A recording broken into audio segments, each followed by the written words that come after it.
Ma'am, gigil na gigil kang kasuhan si Pangulong Duterte at ako ng mga kaso na hindi mo kami maliling.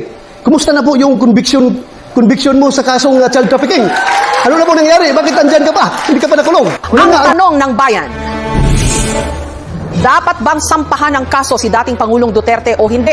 At ang mga sasalang para pagdebatihan ang isyong ito, si Representative Castro na pabor sa panukala. Conditional naman ang tugon ni Senator De La Rosa.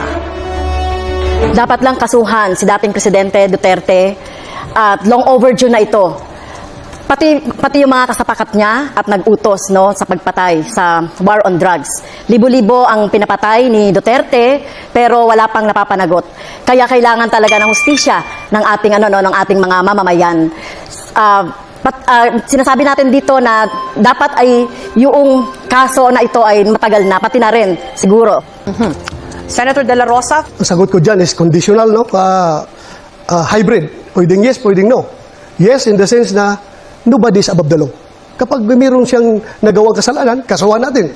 Pero kung wala naman siyang nagawang kasalanan, huwag mo siyang kasuhan base doon sa kaso ng ibang tao. Because guilt is personal. Huwag po nating ipaangkin kay Pangulong Duterte yung kasalanan ni Ninja Caps.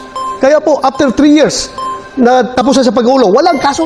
Meron ho naman kayo ngayong 15 seconds para mag-react po kay Senator De La Rosa. So, mismong siya, si President Duterte, ay umamin na pumatay siya ng tao. Kaya kailangan siyang kasuhan. At ito, sino ba yung nagdisenyo ng mga policy na ito? Siya rin at nag-cause ng pagpatay. Maging si Senator Duterte, Senator Bato ay dapat kasuhan. Ma'am, gigil na gigil kang kasuhan si Pangulong Duterte at ako ng mga kaso na hindi mo kami maliling. Kumusta na po yung conviction mo sa kasong child trafficking? Ano na po nangyari? Bakit andyan ka pa? Hindi ka pa nakulong? Yun na ang tanong ko, pakisagot lang. Kasi ang ordinaryong tao nagtatanong, porque congresswoman ka, hindi ka nakulong.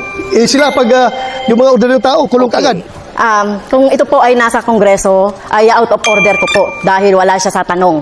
No? Ang ginawa po natin na pagre-rescue, tama lang po yung ginawa ko na pagre-rescue sa mga teachers, sa mga bata na biktima ng mga harassment, intimidation at threat doon sa sinasabi ni Senator Bato na kaso. So kung sino mang mga teachers gagawin yon, no, yung ipagtanggol at sagipin yung ating mga teachers at mga estudyante. So tingin ko po ay walang mali doon sa ginawa po natin doon sa kaso. Now, Senator De La Rosa, may pagkakataon ho kayo na magtanong o mag-react pa rin sa posisyon po ni Representative Castro. 15 seconds po. Ano pong risk yun na pinagsasabi niya? Na yung mga parents ng mga bata mismo ay galit na galit sa kanya. Bakit ginamit niya yung mga kabataan para sa kanilang kapakanan? Walang rescue nangyari doon. In fact, konbiktado ka sa kaso eh. There was no rescue.